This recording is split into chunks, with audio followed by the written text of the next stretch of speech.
Well, my daddy left home when I was 3, and he didn't leave much for Ma and me, just this old guitar and an emptied bottle of booze. Now, I don't blame him because he run and hid, but the meanest thing that he ever did was before he left, he went and named me Sue. Well, he must have thought that it was quite a joke, and it got a lot of laugh from lots of folks. It seems I had to fight my whole life through.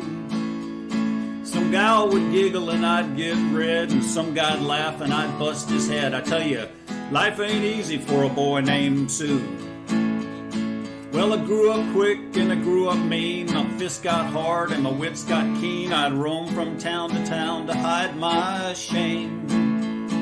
But I made me a vow to the moon and stars, I'd search the honky-tonks and bars and kill me that man, gave me that awful name. Well, it was Gatlinburg in mid-July, and I just hit town and my throat was dry. I thought I'd stop and have myself a brew at an old saloon on a street of mud. There at a table dealing studs sat the dirty, mangy dog that named me Sue. Well, I knew that snake was my own sweet dad from a worn-out picture that my mother had, and I knew that scar on his cheek and his evil eye. He was big and bent and gray and old, and I looked at him and my blood ran cold, and I said, "My name is Sue.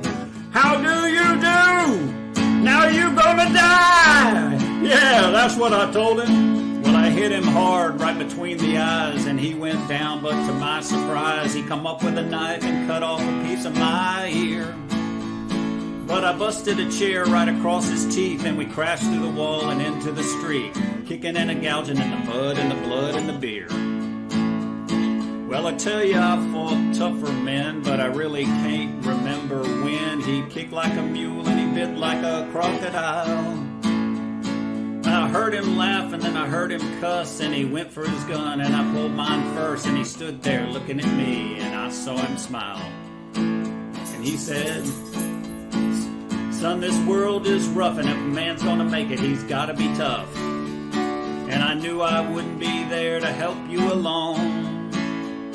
So I gave you that name and I said goodbye. I knew that you'd have to get tough or die, and it's that name that helped to make you strong. He said, "You just fought one hell of a fight, and I know you hate me and you got the right to kill me now, and I wouldn't blame you if you do. But you ought to thank me before I die for the gravel in your guts and the spit in your eye, 'cause I'm the son of a bitch that named you Sue." I got all choked up and I threw down my gun. I called him my pa and he called me his son, and I come away with a different point of view. And I think about him now and then, every time I try and every time I win. And if I ever have a son, I'm gonna name him Bill or George, anything but Sue. I still hate that name.